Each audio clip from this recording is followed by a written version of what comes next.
Creator అనేది నా నా ఇంటర్ప్రిటేషన్ లేదు. సో ప్రొవైడర్ గా అయితే ఉండకూడదని ఒక మాట అన్నారు. సో ఇవే మాటలు ఆ మధ్య చాలా famous political advisor Prashant Kishor ఒక ఇంటర్వ్యూలో చెప్పారు. జగన్మోహన్ రెడ్డి గారు ఒక ప్రొవైడర్ గా మారిపోయారు, సో అది ఒక విధంగా ఆయన్ని దెబ్బతీస్తుంది అని చెప్పారు. సో దాన్ని అందులో నిజం ఉందని అనుకోవచ్చా, లేకపోతే ఆయన ఏదైనా ఇంకొక పార్టీకి అంట కాగుతూ, లేకపోతే ఇంకో పార్టీ అంటే టీడీపీని సపోర్ట్ చేస్తూ చెప్పిన మాటలుగా భావించాలా? అంటే నాకు ప్రశాంత్ కిషోర్ గురించి తెలిసిన విషయాలు ఏమంటే ఆయన ఆయన ఐపాక్లో ఇప్పుడు లేడని నేను విన్నా. లేరు, తను కూడా ఒక అవుట్ఫిట్ ఏదో పెట్టుకుని బీహార్లో ఆయన మొదలు పెట్టారు. కానీ అందులోంచి ఇప్పుడు బయటకు వచ్చేసి 25వ సంవత్సరానికి బీహార్లో అసెంబ్లీ ఎలక్షన్స్ ఉన్నాయి. ఆ టైంలో అది ఒక శక్తిగా మేము ఉద్యమిస్తాం అన్నట్టుగా ప్రశాంత్ కిషోర్ ఎప్పుడూ చెబుతుంటారు. నేను ఎక్కడో ఆర్టికల్స్ కానీ చదివినప్పుడు నేను విన్న విషయం. కాబట్టి ఆయన ఏమన్నాడంటే ఈ ఎన్నికల్లో ఈ ప్రభుత్వానికి ఏ విధమైన రిజల్ట్స్ వస్తున్నది కూడా ఆయన చాలా ఇంటర్వ్యూల్లో చెప్పాడు. అంటే మీరన్నట్టు అది, ఎందుకంటే అతను నేను ఏ పార్టీలో ఇప్పుడు సపోర్ట్ లేనని కూడా మాట్లాడిన వ్యక్తి. కాబట్టి ఒక భూమిక ఏంటి, చీఫ్ మినిస్టర్ యొక్క భూమిక ఏంటి అనేది నేను కూడా మాట్లాడాను. అవే విషయాలు ఆయన కూడా చెప్పారని మీరు అన్నారు. నాకు తెలియదు ఆయన ఏ ఇంటర్వ్యూలో ఇచ్చారో కానీ అన్నారు. ఎందుకంటే జనరల్గా ఏంటంటే ఒక ముఖ్యమంత్రి అన్న వ్యక్తి ఆయన ఈ షుడ్ బి ఏ ఫెసిలిటేటర్. అన్ని రంగాలలో రాష్ట్రం డెవలప్ అవుతుందని భావించాల్సిన వ్యక్తి. జస్ట్ ప్రొవైడర్గా నేను ఈ సంక్షేమ కార్యక్రమాలు మాత్రమే ప్రొవైడ్ చేస్తాను అంటే ఏమవుతుందంటే అది రాష్ట్రానికి నష్టం. అది రాష్ట్రం అన్ని రంగాల్లోనూ అభివృద్ధి చెందలేదు. అది ఎందుకంటే అదే అన్నాను, ఎవరికి ఏం కావాలంటే అది ఇవ్వగలగాలి. మీరు ఉద్యోగం కావాల్సిన వారికి ఉద్యోగాలు, ఎవరు విద్య కావాలనుకుంటే వాళ్ళకు విద్య, ఈ విధంగా చేసుకుంటూ వెళ్ళాలి. కానీ నేను అందరికీ సంక్షేమం చేస్తానంటే ఎలా సరిపోతుందండి? అది సపోజ్ నాకు ఉద్యోగం ఇస్తే నాకు చాలు, నాకు ఇంకా సంక్షేమం అవసరం లేదు. కాబట్టి జై భారత్ నేషనల్ పార్టీ ఏం చెప్పిందంటే ఉపాధి అన్నది మా ప్రధానమైన సంక్షేమ కార్యక్రమం అని చెప్పాము. ప్రతి ఒక్కరికి ఉపాధి కల్పించే విధంగా మీరు ముందుకు వెళ్ళగలిగితే, ఇప్పుడేమంటున్నారు నిరుద్యోగ భృతి ఇస్తామంటున్నారు. నిరుద్యోగ భృతి ఇస్తామంటే అది ఒక చిన్న సొల్యూషన్. అది మీకు 3,000 3,500 రూపాయలు నిరుద్యోగ భృతి ఇస్తామంటే మీరు మీ రెస్పాన్సిబిలిటీని వదిలేస్తున్నారు. మీ రెస్పాన్సిబిలిటీ ఏంటి, మీరు తయారు చేయండి. ఎంత చక్కగా మనకుంది టూరిజం, ఎంత డెవలప్ చేయొచ్చు మనం, అగ్రో ఇండస్ట్రీస్లో ఎంత ఫుడ్ ప్రాసెసింగ్ మనం డెవలప్ చేసుకోవచ్చు, ఎంత వాల్యూ అడిషన్ చేయవచ్చు, ఆ తర్వాత వచ్చేసి వ్యర్థాల నుంచి అర్థం ఎంత సృష్టించవచ్చు, ఇవన్నీ కూడా చాలా మార్గాలు ఉన్నాయి మనకి. మరి అవన్నీ ఆలోచించాలి. కానీ మేము నిరుద్యోగ భృతి ఇస్తాం అనకుండా మేము ప్రతి ఇంటికి ఒక ఉద్యోగం క్రియేట్ చేస్తామంటే ఎంత చక్కగా ఉంటుంది చూడండి. ప్రతి ఇంటిని ఒక ఉత్పాదక కేంద్రంగా మారుస్తామంటే ఏ విధంగా మహమ్మద్ యూనస్ గారు బంగ్లాదేశ్లో చేశారు, గ్రామీణ బ్యాంకు ద్వారా. మన పర్ క్యాపిటల్ ఇన్కమ్ బంగ్లాదేశ్ మనకన్నా ఎక్కువైంది దానివల్ల. చూడండి, ఆయనకు నోబెల్ ప్రైజ్ కూడా వచ్చిందంట మహమ్మద్ యూనస్ గారికి. సో ఆ విధమైన ప్రయత్నాలు మనం చేయాలి. కానీ మళ్ళా మా సంస్థానం మేము ఇదే చేస్తాము, ఆ విధమైన ఆలోచనలు ఎప్పుడు కూడా ఉండకూడదు. అందరూ కలిసి పనిచేస్తామన్న కాన్సెప్ట్ కూడా కావాలి. ఓకే, ఎలక్షన్స్ అయిపోయాయి, ఈ పార్టీ వచ్చింది, కానీ మనకు కావాల్సింది రాష్ట్రం యొక్క అభివృద్ధి.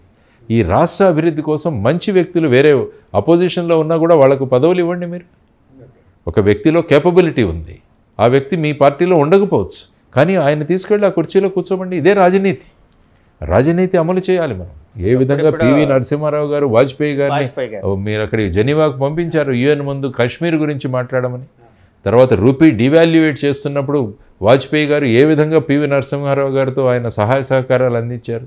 ఇవన్నీ కూడా మీరు హిస్టరీలో చూస్తే వెళుతుంది ఇవన్నీ కూడా. కాబట్టి ఈ విధమైన రాజనీతిని డెవలప్ చేయాలి. కానీ ప్రతిపక్షం అంటే ప్రభుత్వం చేసే ప్రతి పనిని కూడా విమర్శించాలని, తర్వాత ప్రతిపక్షం అంటే వాళ్ళని ఏ విధంగా మీరు వాళ్లను కష్టపెట్టాలి అని ఈ విధమైన ఉంటే కేవలం ప్రతిపక్షాలు ఉన్న నియోజకవర్గాలు అభివృద్ధి చేయరు.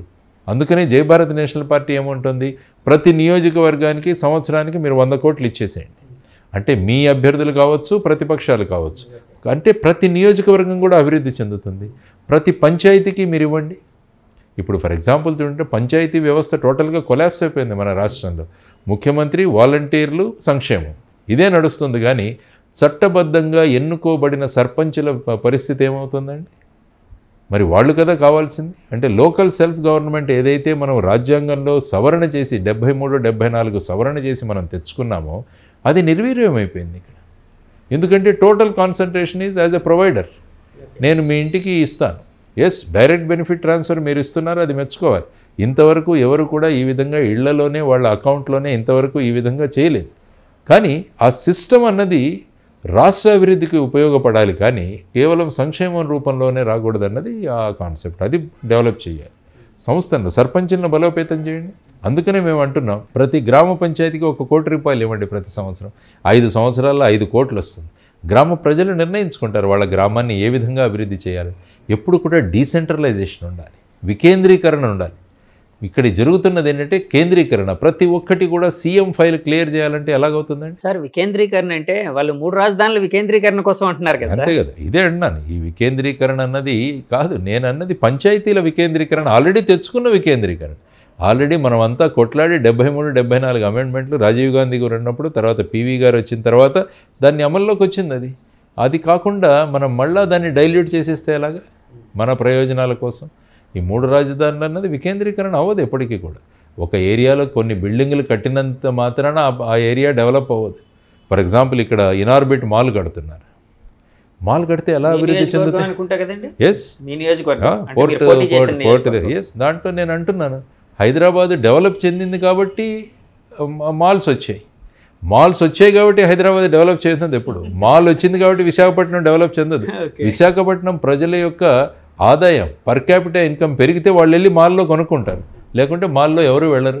అక్కడ పచారీ కొట్టుకు వెళ్తాడు. ఎందుకంటే వాడు నాకు క్రెడిట్లో ఇస్తాడు, నేను నెల తర్వాత నేను డబ్బులు కట్టుకోవచ్చు. కాబట్టి నాకు తెలిసిన వ్యక్తి రేపు ఏసీ వేసుకొని ఆ ఇనార్బిట్ మాల్ పెట్టుకుంటే జనాలు ఫ్రీగా తిరిగి వస్తారు. అంతే. అందులో ఐటమ్ బాగాలేదనుకుంటే అడగచ్చు, ఏమడుగుతాం? అడగలేము. వాడు ఫిక్స్డ్ ప్రైస్ అంటాడు. ఇక్కడ కనీసం బ్యారెన్ చేసుకోవచ్చు మీరు ఇక్కడ. సో ఈ విధంగా అదేదో ఎంప్లాయ్మెంట్ క్రియేషన్ కోసం రహేజా వస్తున్నాడు, ఈ మాల్ వస్తుంది, ఇనార్బిట్ మాల్, వాడు వ్యాపారం చేసుకోవడానికి వస్తున్నాడు.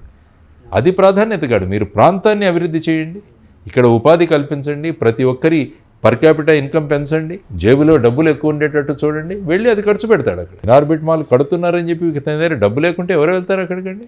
మళ్ళీ అది కేవలం టాప్ బ్రాస్కే అది చెందుతుంది. సో ఈ విధంగా ఆర్థిక అసమాన్యతలు ఏవైతే ఉన్నాయో అవి ఇంకా పెరుగుతాయి. సో అభివృద్ధి జరిగితే మాల్ రావాలి, కానీ మాల్ వస్తే అభివృద్ధి చెందడం అన్న కాన్సెప్ట్ నేను ఎప్పుడూ వినలేదు. ఇక్కడే వింటున్నాను మొదటిసారి. సార్, ఈ మధ్య ఎలక్షన్ సినేరియో అంటే డిఫరెంట్గా జరిగింది.